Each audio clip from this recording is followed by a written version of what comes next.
wahai Abu Razid, apakah kamu tidak suka kalau kamu nanti didoakan dengan salammu itu akan dijawab oleh malaikat sebanyak ahli kubur yang dimakamkan di situ. Assalamualaikum warahmatullahi wabarakatuh. Bismillahirrahmanirrahim. Alhamdulillahirabbil alamin. Allahumma shalli ala sayyidina Muhammadin wa ala alihi wa ashabihi ajma'in, amma ba'du. Bapak Ibu, para jamaah rahimakumullah, syukur alhamdulillah pada pagi ini kita bisa melanjutkan kajian fikih kontemporer Sabtu ketiga, mudah-mudahan disertai hidayah Allah Subhanahu wa taala dan menjadi keterangan yang manfaat barokah. Amin.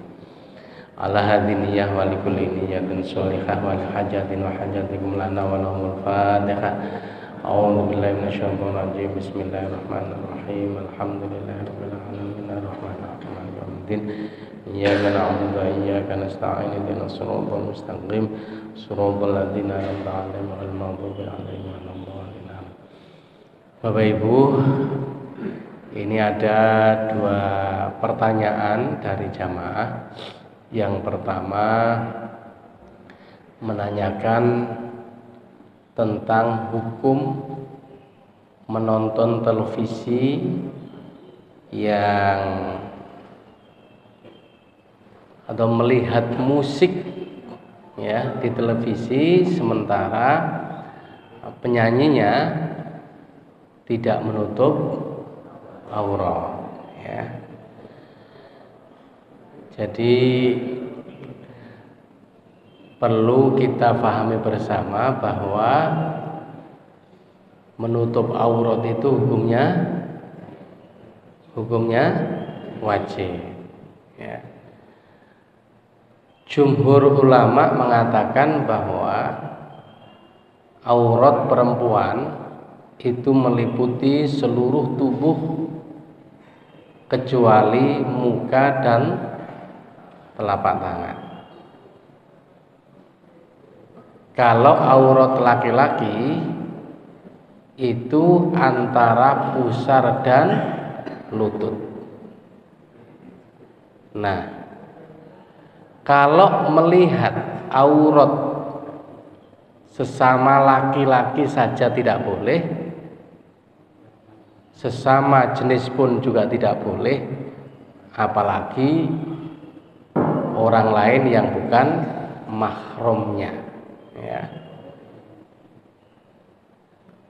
Berdasarkan satu ayat di mana Allah Subhanahu wa taala berfirman, A'udzu billahi minasyaitonir rajim. Bismillahirrahmanirrahim. Qul li azwajika ya ayyuhan nabiyyu qul li azwajika wa banatika wa nisa'il mu'minina yudnina 'alaihinna min jalabibihin dzalika adna ay yu'rafna wa la yu'zahin. Wahai Nabi,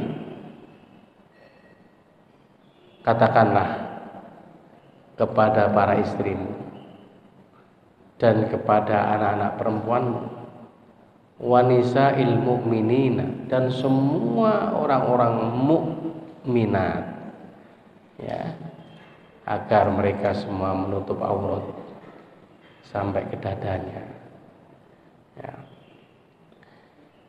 Pernah suatu ketika ada seorang sahabat yang menutup kepalanya hanya sampai leher, tapi akhirnya disuruh kembali agar menjulurkan jilbabnya sampai ke dada. Nah, Bapak Ibu yang kami hormati, berdasarkan ayat ini bahwa menutup aurat itu hukumnya wajib. Hanya saja yang menjadi persoalan adalah kalau melihat aurat orang-orang yang bukan mahramnya di televisi, sehingga ini nanti berkembang menjadi video porno atau tayangan-tayangan yang menunjukkan atau mempertontonkan aurat di media-media sosial, ya. Naudzubillah, ketika sudah mengupload ke media sosial itu selamanya nggak bisa dihapus, bisa diputar kapan saja kalau mau. Nah, dalam kaitan ini Bapak Ibu yang kami hormati, hukum melihat aurat garis miring video porno, garis miring tontonan-tontonan yang mengumbar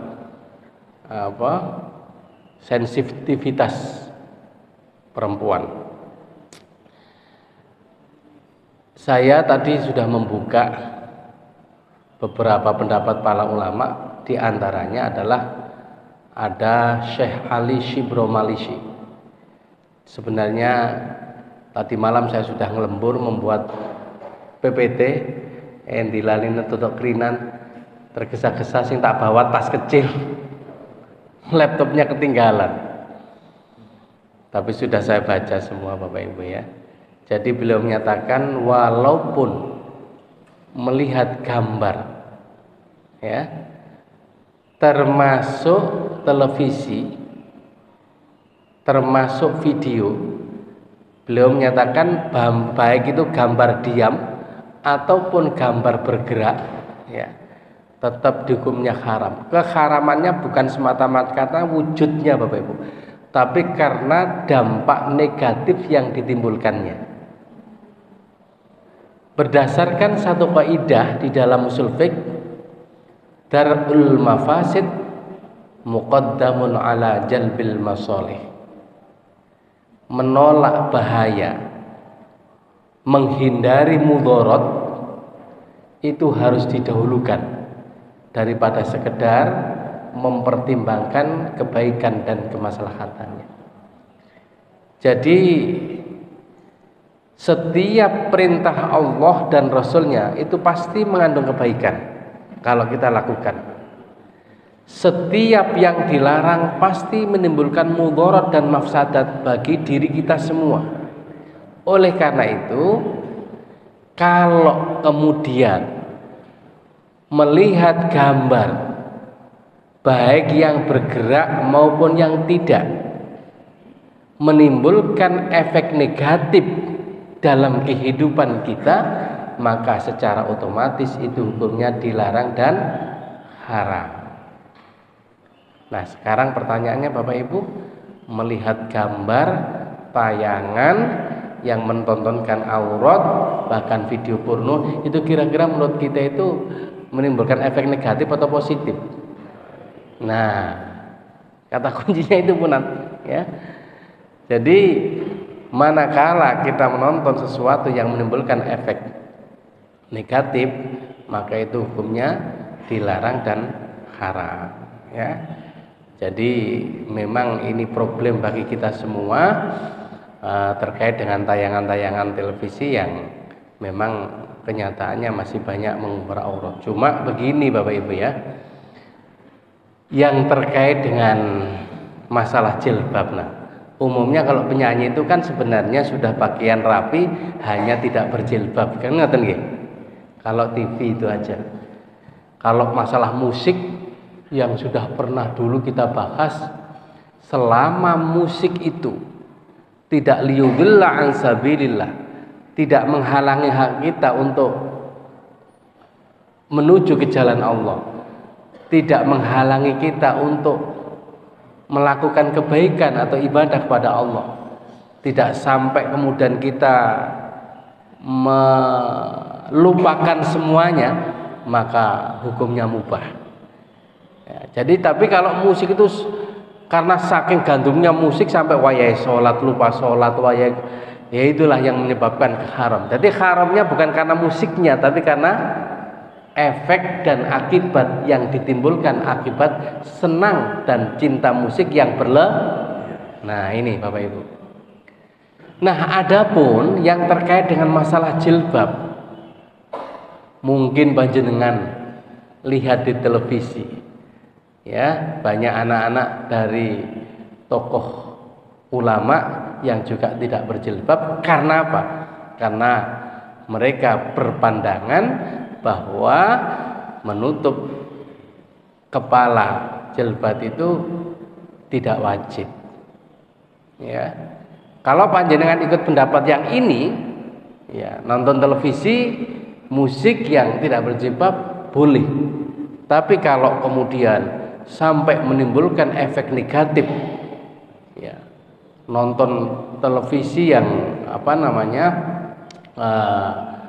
saya kira insya Allah kalau di Indonesia televisinya nggak sampai seperti yang video porno menontonkan seluruh auratnya itu ya. Jadi singkat cerita bahwa menonton TV hukumnya mubah. Adapun kalau kita pakai pendapat ulama yang menyatakan bahwa jilbab itu tidak wajib, kira-kira siapa? Nah, putrinya Bapak Quraish Shihab, seorang tokoh yang luar biasa, mufassir yang hebat. Karyanya adalah tafsir Al-Misbah yang terkait dengan ayat tadi. Beliau menyatakan bahwa menutup rambut itu tidak wajib, tapi memang ini bertentangan dengan pendapat mayoritas atau jumhur ulama. Nah, oleh karena itu memang saya sekarang jarang nonton TV Pak, setelah ada YouTube ini. Kalau ibu-ibu mungkin lebih nyaman lihat TV.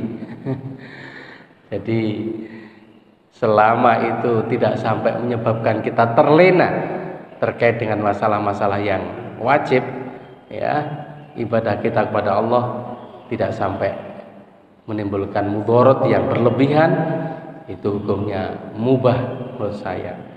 Tapi kalau sampai kemudian tontonan yang kita lihat itu menyebabkan pengaruh negatif sampai kita membayangkan hal-hal yang jelek, bahkan ngapunten kalau sampai melihat video porno dan itu kan kemudian membayangkan istri kita seperti mereka.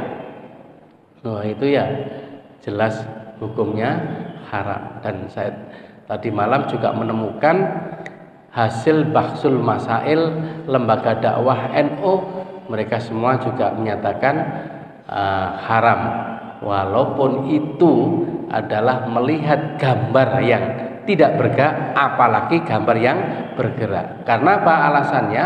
Walaupun itu gambar, lebih-lebih yang bergerak, meskipun itu bukan wujud aslinya, tapi visualisasinya tidak beda sama sekali dengan wujud aslinya. Kalaulah kita melihat misalnya ada seorang bintang film terkenal, Marilyn Monroe misalnya, dalam kondisi telanjang, meskipun hanya itu adalah gambar atau televisi atau video, tapi kalau lihat orangnya sama persis dengan itu.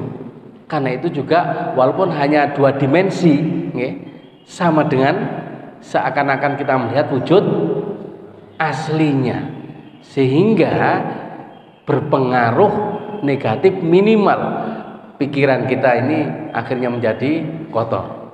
Nah, ngoten Bapak Ibu yang kami hormati ya. Jadi itu jawaban pertanyaan pertama. Kemudian yang kedua, ini terkait dengan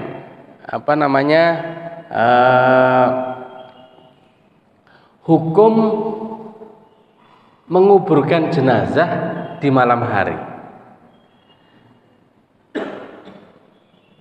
Bagaimana hukum menguburkan jenazah malam hari? Karena saya pernah membaca satu hadis bahwa Rasulullah Shallallahu Alaihi Wasallam melarang sahabat-sahabat untuk memendam jenazah. Apa memendam ini? Nah, ya, menguburkan jenazah di malam hari berdasarkan satu hadis. Nah, beliau nampaknya pernah membaca hadis ini ya. Saya baca hadisnya tadi malam saya juga sempat membaca. Bismillahirrahmanirrahim. Dari seorang sahabat namanya Jabir bin Abdullah, Rasulullah sallallahu alaihi wasallam bersabda, "Faza jaran Nabiyyu sallallahu alaihi wasallam ayyukbarar rajulu bil laili hatta yusalli alaihi illa ayyuqarra. Rasulullah sallallahu alaihi wasallam melarang sahabat untuk menguburkan jenazah di malam hari sampai disolatkan, kecuali jika dalam keadaan terpaksa. Rawahu Muslim. Ya. Jadi berdasarkan satu hadis ini Bapak Ibu, secara lahir menguburkan jenazah hukumnya tidak boleh kalau di malam hari. Nah, sekarang pertanyaannya, di lingkungan masyarakat kita niki enten apa mboten yang menguburkan jenazah malam hari? Nah, banyak. Nah, pertanyaan selanjutnya, apakah larangan ini memang sampai menjadi haram atau hanya makruh? Disinilah ada seorang ulama namanya Ibnu Hazm. Berdasarkan pendapat seorang sahabat namanya Sa'id bin Musayyab, beliau menyatakan bahwa larangan di dalam hadis itu tidak sampai menyebabkan haram atau dosa, tapi hanya makruh. Apa yang menyebabkan, apa yang melatar belakangi sampai Rasulullah melarang sahabat menguburkan jenazah di malam hari? Ternyata ada sebab atau yang melatar belakangi Bapak Ibu. Yang pertama, karena sahabat-sahabat yang hadir untuk mensolatinya sedikit. Nah ini, jadi itu yang menyebabkan mengapa Rasulullah melarang. Pertama, karena sahabat-sahabat yang hadir untuk mensolatkan kalau di malam hari, mungkin informasi tidak sampai kepada mereka, sehingga yang datang mensolati itu adalah sedikit. Sementara kalau yang sholat banyak, maka pahala yang mengalir, ya, yang mendoakan banyak pasti lebih baik daripada yang mendoakan sedikit. Itu. Yang kedua, ini ada hadis begini Bapak Ibu yang kami hormati. Jadi Abdullah bin Abbas meriwayatkan, itu hadis pertama dari Jabir bin Abdullah. Shallan Nabiyyu sallallahu alaihi wasallam ala rajulin ba'dama tufina bilailin. Abdullah bin Abbas menceritakan Kanjeng Nabi nate nyolati sahabat yang meninggal dunia setelah dikuburkan bilailin di waktu malam. Jadi Kanjeng Nabi bersama para sahabat mendengar ada salah seorang yang meninggal, tapi ternyata sudah dikuburkan. Rasulullah langsung datang ke kuburan untuk mensolati. Wa kana sa'ala anhu faqala man hadza? Faqalu fulan. Rasulullah waktu itu langsung bertanya, siapa ini yang meninggal dunia? Sahabat yang namanya fulan ya Rasulullah. Tufinal bariha fasallu alaihi. Nah saat itulah kemudian Rasulullah langsung datang untuk mensolatinya.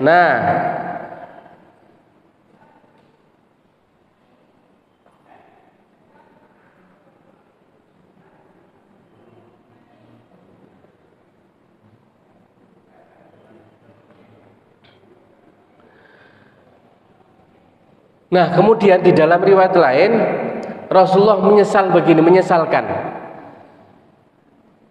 kenapa aku tidak dikasih tahu kalau sahabat ini sedang meninggal dunia, ya. Jadi sebentar.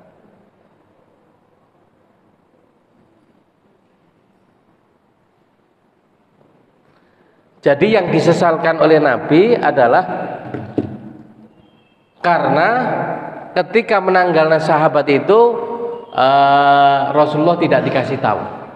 Yang kedua, dasar hadis ketika meninggalnya sahabat Abu Bakar As-Siddiq itu ternyata dikuburkan di malam hari. Jadi Bapak Ibu, secara lahir ada dua hadis yang kelihatannya kontradiktif tapi sebenarnya bisa dikompromikan. Jadi yang pertama tadi Rasulullah melarang itu disebabkan karena ya para sahabat yang datang mensolatinya sedikit sehingga Rasulullah melarangnya.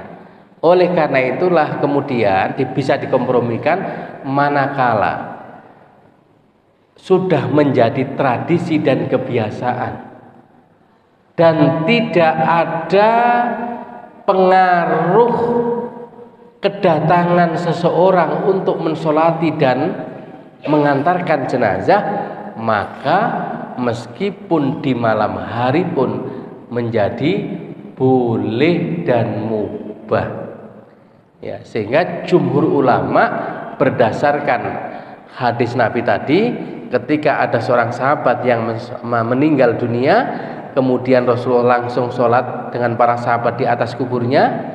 Nah, cuma Rasulullah kemudian tanya, siapa yang meninggal ini? Ternyata fulan ini. Mengapa kalian tidak bilang kepadaku dan tidak memberitahuku?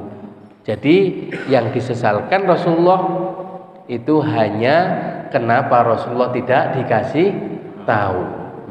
Andai kata, kan logikanya gini, andai kata Rasulullah dikasih tahu, tentu Rasulullah pun tidak akan melarang dan mengizinkannya. Sebab kenyataannya ketika saya menjadi ketua kloter dan waktu itu pernah ada satu kloter itu yang meninggal 4 orang, semuanya dimandikan dan dimakamkan di malam hari. Wong kebetulan pas meninggalnya memang malam hari ya. Ada juga yang memang keluarganya minta disolati di Masjidil Haram, itu biasanya langsung dibawa. Tapi ketika meninggalnya waktu itu di Mina, itu langsung dibawa, langsung dikuburkan entah di mana, sudah nggak tahu tempatnya ya. Yang jelas waktu itu langsung dirawat jenazahnya, disolati dan dikuburkan, karena yang ngurusi bukan orang Indonesia lagi, tapi diserahkan muasasah orang-orang Arab. Jadi begitu Bapak Ibu yang kami hormati, pada prinsipnya larangan Rasulullah SAW tadi difahami oleh mayoritas ulama tidak sampai menyebabkan haram tapi makruh, tapi kemakruhan itu menjadi hilang setelah kita tahu penyebabnya seperti yang saya sampaikan tadi. Dan di antara sahabat yang meninggal dunia dan langsung dikuburkan di malam hari adalah Sayyidina Abu Bakar As-Siddiq. Gitu. Bon, kados biasane barangkali ada yang perlu didiskusikan, mungkin persoalan lain, tapi untuk pertanyaan saya kira cukup Bapak Ibu yang kami hormati. Demikian penjelasan kami. Halo Bu.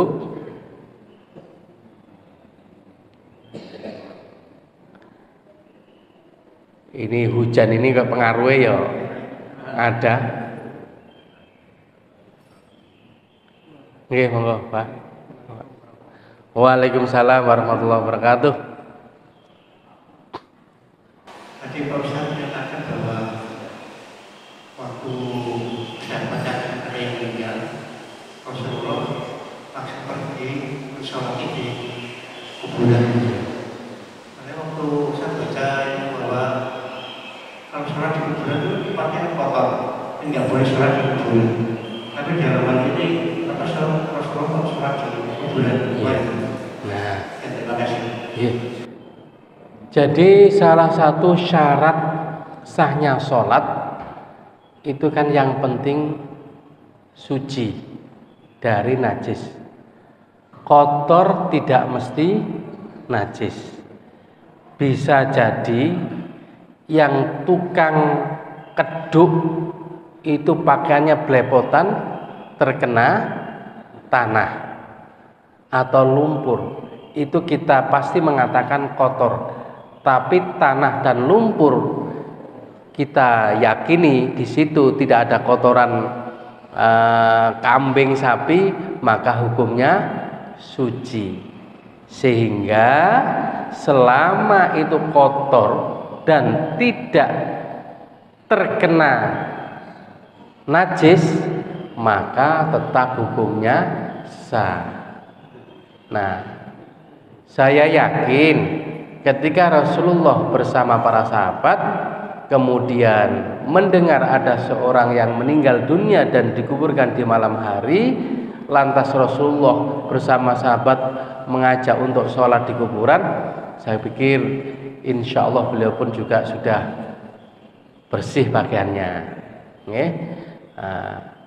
Kalau ditanya lebih baik mana, ya kalau memang kita sempat dan menangi, memang lebih baik ikut sholat di rumah atau di masjid biasanya. Manakala itu adalah orang-orang dekat kita dan belum sempat, kita ziarah sekaligus sholat jenazah. Apalagi kalau sholat jenazah itu kan tidak dilakukan dengan duduk tapi dengan berdiri. Nah, saya pikir dalam konteks ini insya Allah untuk menghindari kotoran itu sangat mungkin dan bisa kita lakukan. Jadi pada prinsipnya selama kotor itu tidak najis maka tetap sah. Walaupun bersih seperti ini kelihatannya, tapi kalau kena percikan air kencing ya, atau kena kotoran cecak ya, dan itu kategorinya basah dan menempel, terus kemudian kita selentik, berarti kan masih ada bekasnya yang menempel. Selama belum kita basuh dengan air yang mengalir, maka statusnya tetap najis.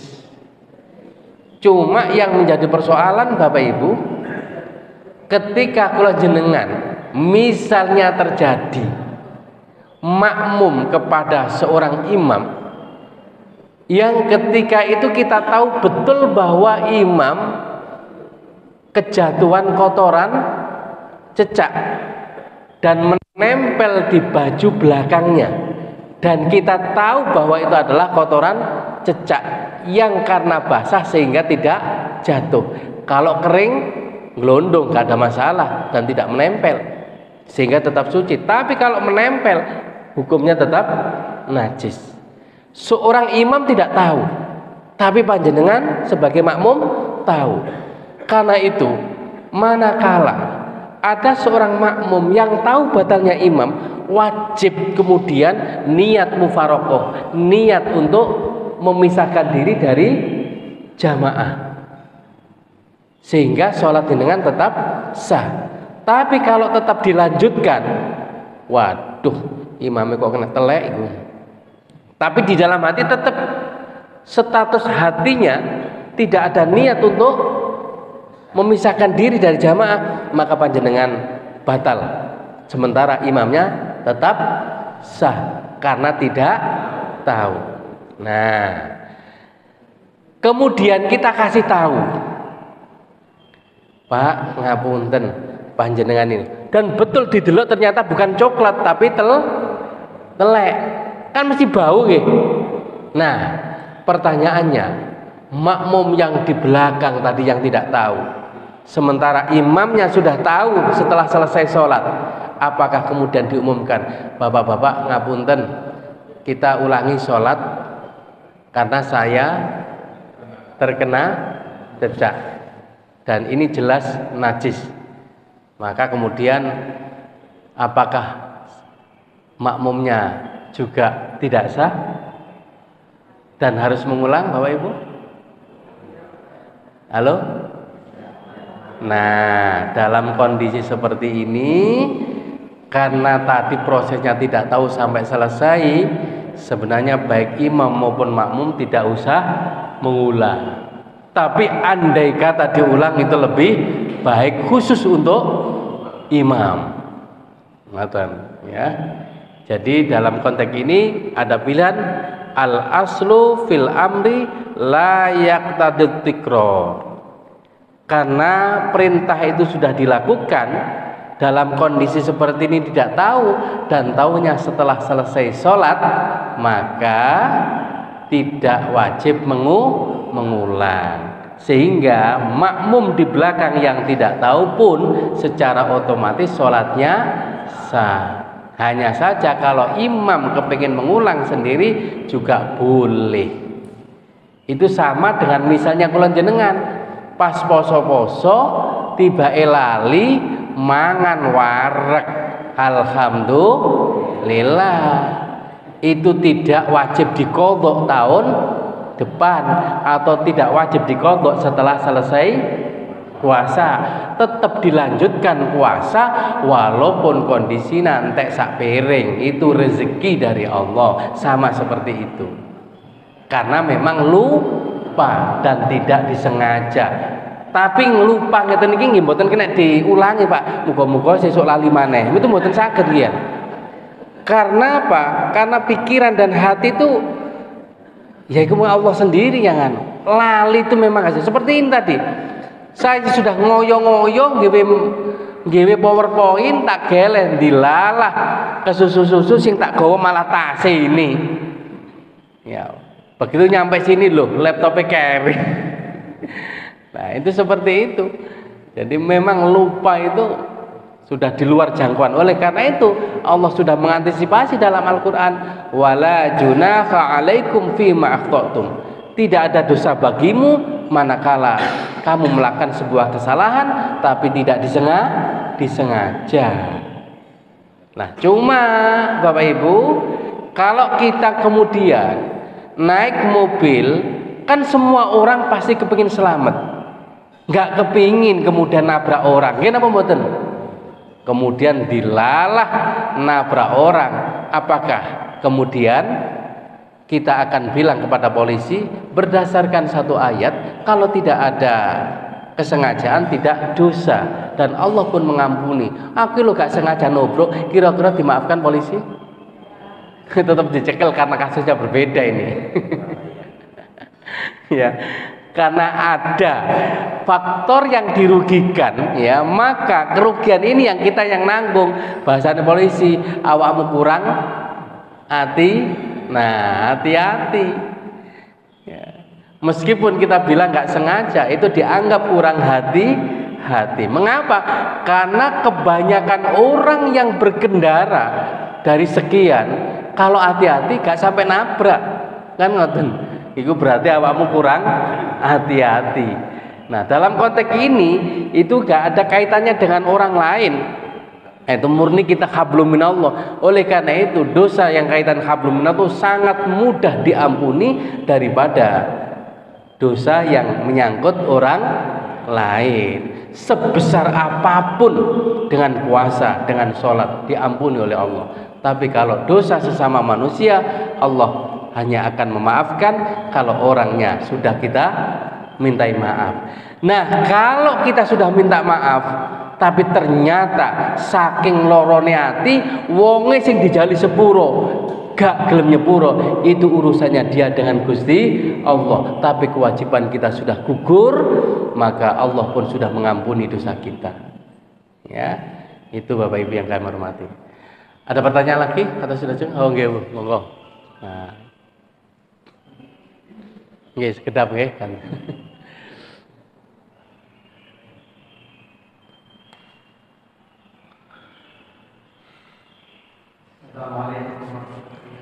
Waalaikumsalam. Konon ada dua hal Ustaz di sini itu yang belum segera dilaksanakan. Pertama, anak perempuan yang sudah sampai umur segera dinikahkan. Di lain pihak, ada ketentuan pembatasan umur dari pemerintah, mungkin sekian umurnya baru bisa dinikah secara kemudian kedua, jenazah apa orang meninggal segera dimakamkan karena tadi ada ketentuan dari Nabi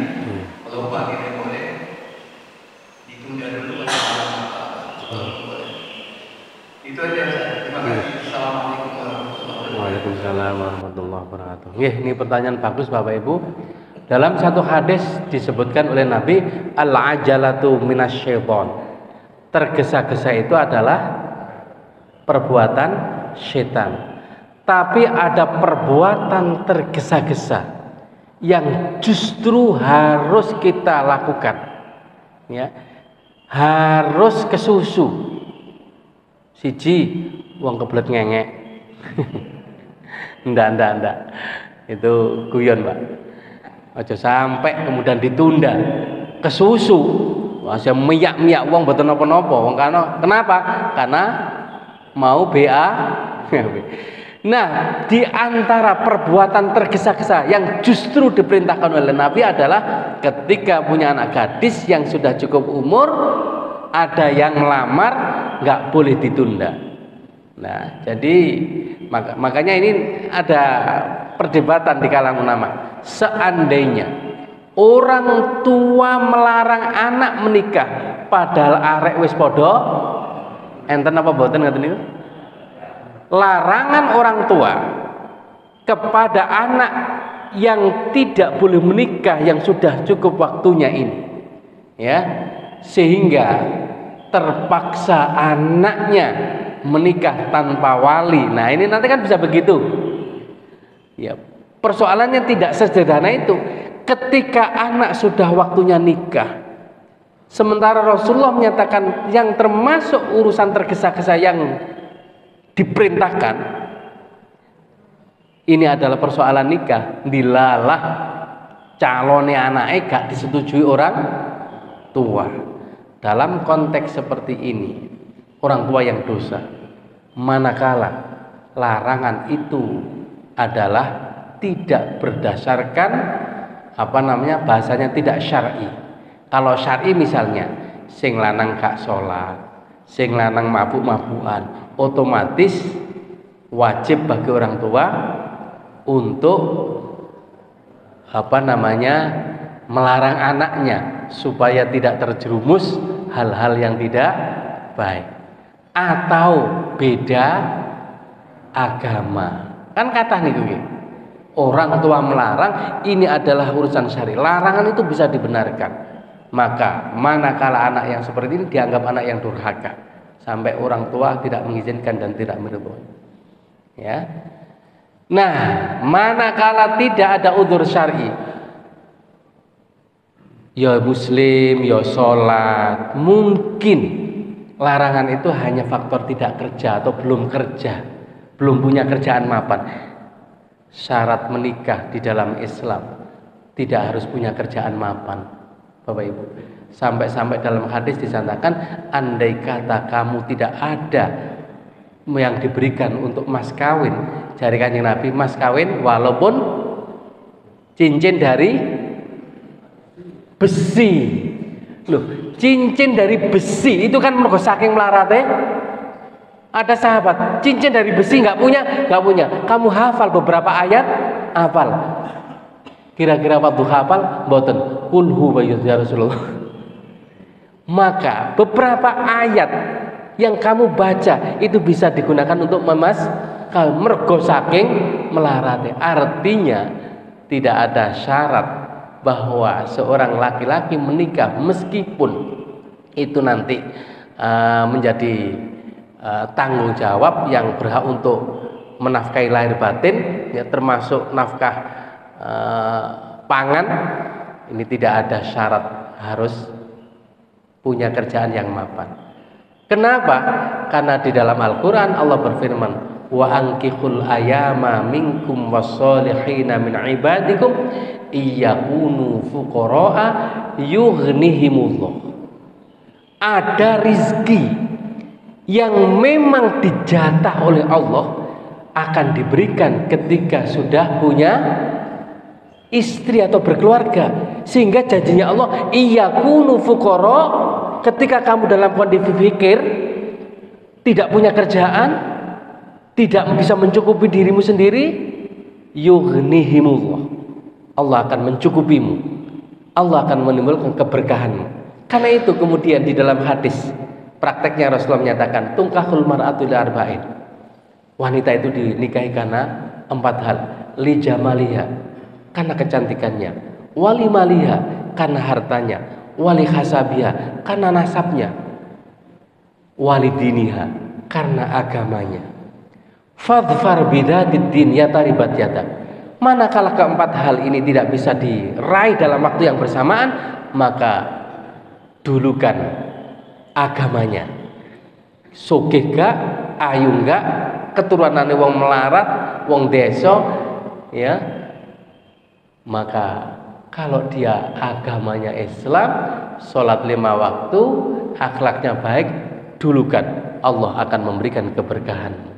Nah, oleh karena itu dalam konteks ini Bapak Ibu, manakala sampai wong tua gak gelem menjadikan wali, maka walinya adalah hakim. Sehingga di dalam hadis Rasulullah kemudian menyatakan, wa inistajaru fasultanu waliyun liman la waliyalah. Manakala ada anak yang terjadi persengketaan dengan orang tua, berbeda pendapat masalah nikah, anak podo senenge dan tidak ada alasan yang bisa dibenarkan, maka wali orang tua menjadi gugur. Ngapunten. Mengapa kok gugur? Karena tidak ada alasan yang dibenarkan. Maka fasultanu, sultan, penguasa, berhak menjadi wali, yang kita kenal dengan sebutan wali hakim. Karena itu Bapak Ibu, di dalam hadis ini yang berhak menjadi wali hakim adalah sultan, bukan setiap orang. Ngapunten. Jadi mboten kok kemudian jenengan kepingin nikah dengan orang karena nggak disetujui orang tua, terus ngubel kula Pak Jazil, tolong saya minta jenengan wali hakim. Itu nggak boleh. Siapa sultan ini? Penguasa, presiden. Kan nggak mungkin presiden ngurusi wong nikah. Presiden punya menteri agama, menteri agama punya kemenak, kemenak punya sampai turun KUA, KUA punya Wak Mudin. Sing ngurusi nikah di level yang paling bawah kula jenengan siapa? Nah, Wak Mudin. Wak Mudin ini punya SK dan punya gaji yang resmi dari pemerintah. Maka Wak Mudin inilah yang berhak menjadi wali hakim. Jadi mboten semua orang. Bisa dipahami ya? Nah, inilah manakala terjadi kok wis wayahe nikah belum dinikahkan. Nah, memang Pak, pemerintah itu punya kriteria. Mengapa?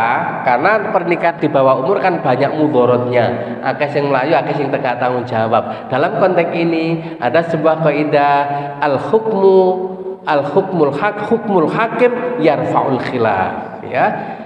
Kebijakan yang dibuat pemerintah ini di dalam rangka untuk meredam semua hal-hal yang negatif yang terjadi di tengah masyarakat. Nah, berdasarkan inilah kemudian kita kembali kepada Al-Quran, ati'ullaha wa ati'ur rasul wa ulil amri minkum. Jadi kita sebagai orang Islam juga wajib mentaati Allah, Rasulnya, ulil amri. Siapa ulil amri itu? Adalah pemerintah di antara kamu. Sehingga pernikahan secara sah menurut Islam, ya pernikahan yang dilakukan oleh KUA berdasarkan keputusan pemerintah. Meskipun demikian, masih ada perbedaan pendapat di antara kita selama memenuhi syarat dan rukunnya, walaupun tidak mendapatkan surat resmi dari KUA tetap dihukumi sah. Hanya saja nanti kalau terjadi sesuatu, misalnya suami tidak bertanggung jawab, istri tidak bisa menggugat. Kalau kemudian suami meninggal karena nggak punya surat resmi, misalnya kakek warisan oleh dulur-dulure, maka tidak bisa menggugat. Pemerintah tidak bisa turun tangan karena tidak ada bukti pemerintah yang sah, meskipun sah secara Islam. Ngoten. Nah, yang pertanyaan kedua tentang apa tadi, Pak?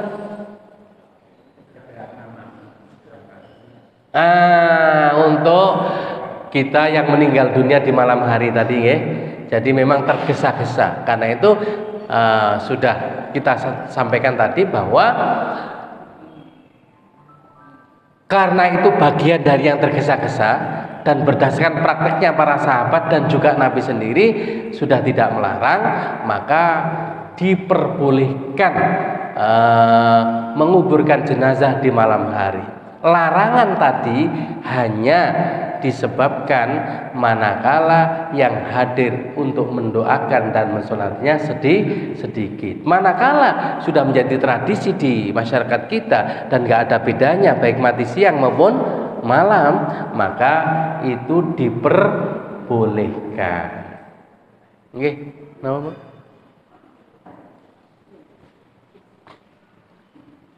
Assalamualaikum warahmatullahi wabarakatuh. Waalaikumsalam. Sedikit aja Ustaz. Ini ada beberapa pendapat kalau nasib tahlil di atas kubur boleh, ada yang tidak. Itu menurut Ustaz gimana? Iya. Assalamualaikum warahmatullahi wabarakatuh. Waalaikumsalam warahmatullahi wabarakatuh. Bapak Ibu, jadi saya pernah membaca kitab Ar-Ruh yang ditulis oleh Syekh Ibnul Qayyim Al-Jauziyah. Ada salah seorang anak yang rajin datang ke kuburan, ya. Kemudian ada orang yang bermimpi melihatnya, bahwa orang ini kemudian bilang, aku senang ketika anakmu datang ke kuburan. Saya ucapkan selamat karena kamu punya anak yang sangat soleh yang selalu mendoakanmu. Dan berkat doa anak-anakmu itulah kami para penghuni kubur pun juga ikut merasakan kebahagiaannya. Jadi ternyata keberkahan dari doa yang diucapkan di dalam kubur itu bukan bermanfaat hanya kepada orang yang didoakan, tapi seluruh penghuni kubur pun juga ikut mengucapkan selamat dan merasakan kebahagiaannya barokah doa yang dibaca tadi. Karena itu Bapak Ibu yang kami hormati, doa kita, istighfar kita bukan hanya untuk diri kita, tapi untuk kedua orang tua kita, wali jami'il muslimina wal muslimat wal mu'minina wal mu'minat al ahya'i minhum wal amwat. Jadi berdoa di mana saja, baca Quran, tahlil, termasuk di kuburan, itu hukumnya boleh. Jadi kalau kita ziarah yang diperintahkan oleh Nabi, kuntu nahaitukum an ziyaratil kubur ala fazurha fa inna ziyaratal kubur tudzakkirukumul maut. Jadi Nabi memang dalam fase awal ketika akidah Islam belum kuat di fase Mekah, Nabi masih melarang untuk ziarah kubur. Dikhawatirkan orang itu tidak minta kepada Allah tapi minta.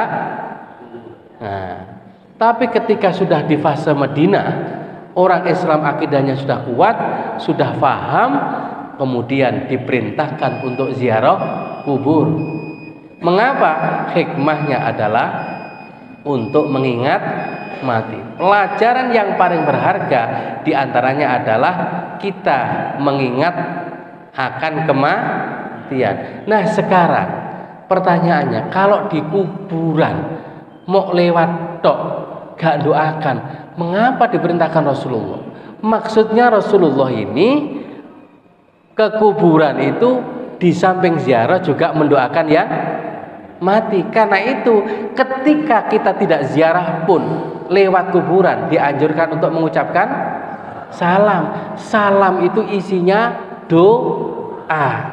Assalamualaikum ya ahlal kubur. Semoga keselamatan tetap tercurah kepada kalian wahai ahlal kubur. Minal muslimina wal muslimat, dari semua orang ahli kubur yang muslim dan muslimat, wal mu'minina wal mu'minat, dan orang-orang mukmin laki-laki maupun perempuan. Wa inna insyaallahu bikum lahiqun, insyaallah cepat atau lambat kami pun akan menyusul kalian semua. Menyusul apa? Mati. Pertanyaannya, andai kata ahli kubur itu tidak mendengar, mengapa Rasulullah suruh mengucapkan salam? Nah, karena itulah kemudian ketika Rasulullah SAW ikut menguburkan para syuhada perang Badar Dan otomatis waktu itu ya jenenge wong dikubur kan campur.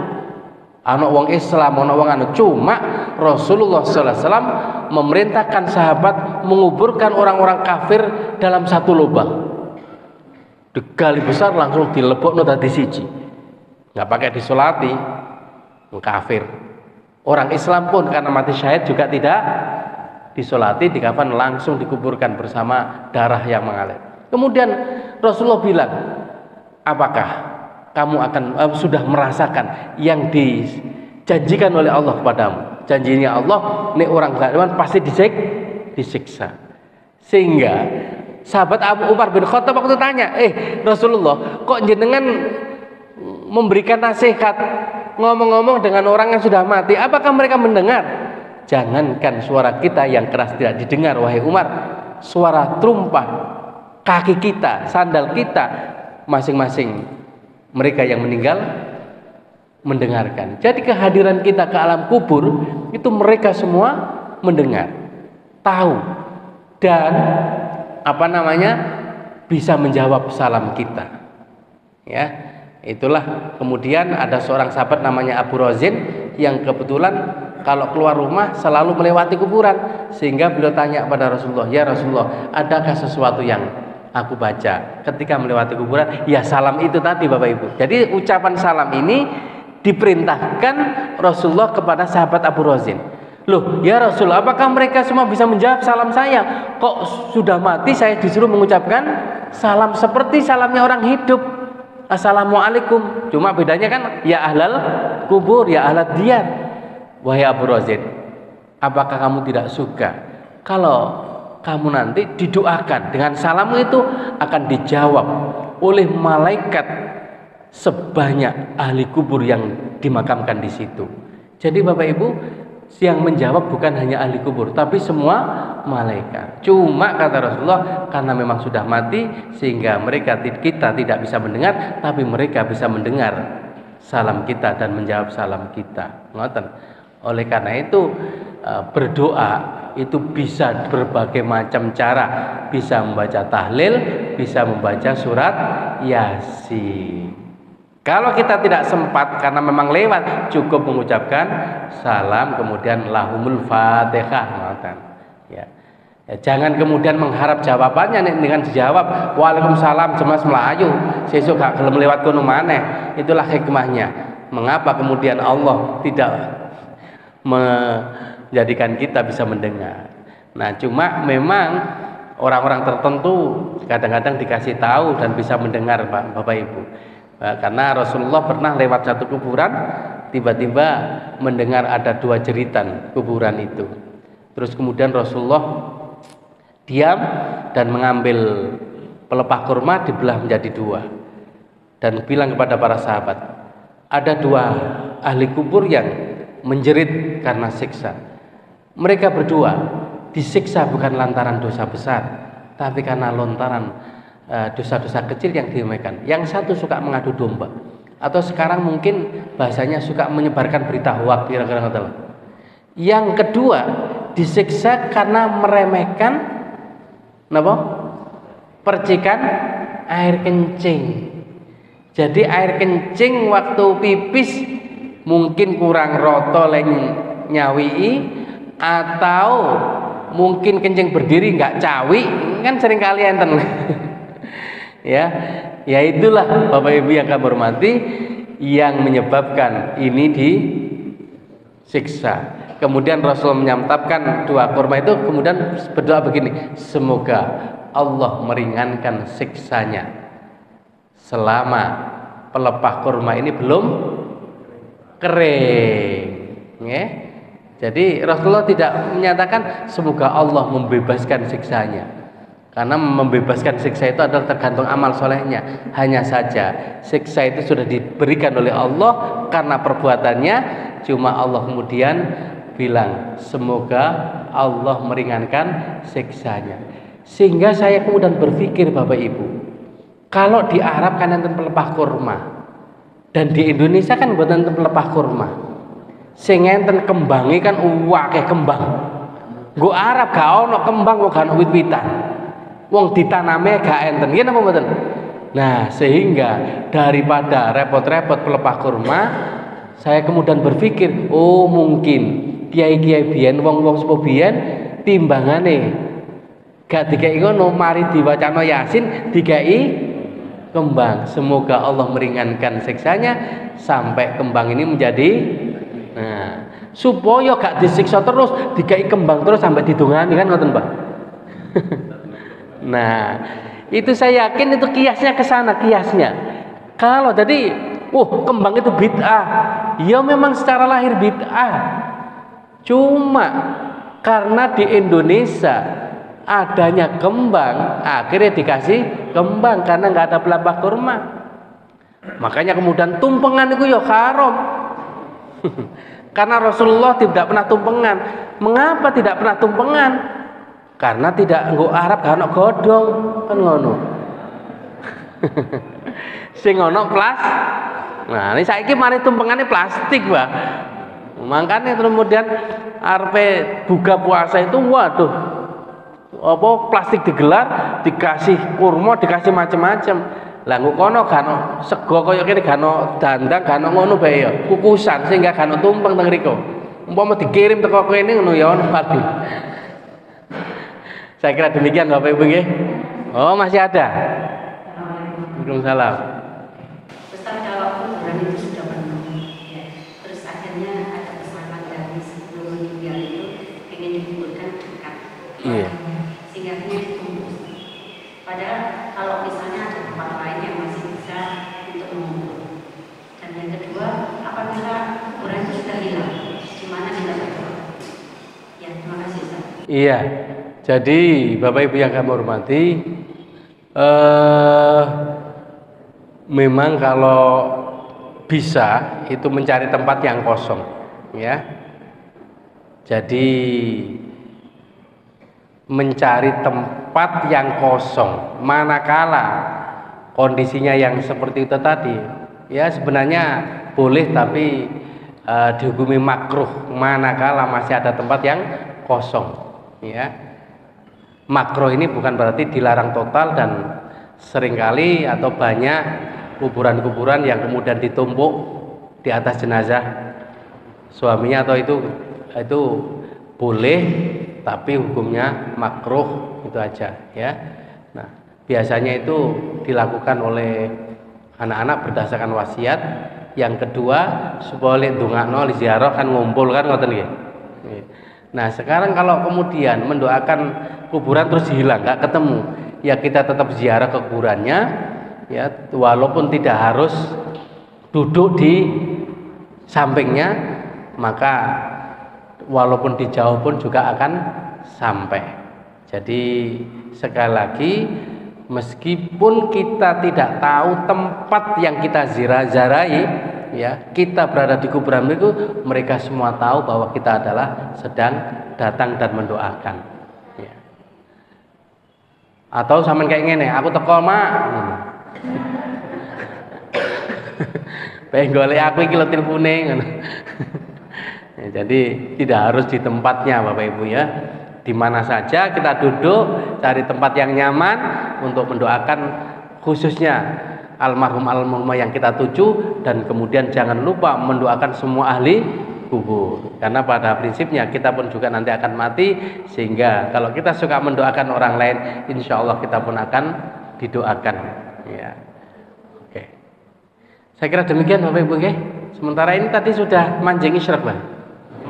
Oke, kita akhiri dengan bacaan hamdalah bersama. Alhamdulillahirabbil alamin. Subhanakallahumma wa bihamdika asyhadu an la ilaha illa anta astaghfiruka wa atubu ilaik. Allahumma shalli ala sayyidina Muhammad. Assalamualaikum warahmatullahi wabarakatuh. Rabbana ighfir lana wa liwalidina warhamhum kama rabbana shighara. Allahumma anta rabbi la ilaha illa anta khalaqtani wa ana 'abduka wa ana 'ala 'ahdika wa 'indika mastata'tu wa a'udzu bika min syarri ma sana'tu wa abu'u laka bi ni'matika 'alayya wa abu'u bi dhanbi faghfir li fa innahu la yaghfiru dzunuba illa anta. Wa sallallahu ala sayyidina Muhammadin walhamdulillahi rabbil alamin. Assalamualaikum warahmatullahi wabarakatuh.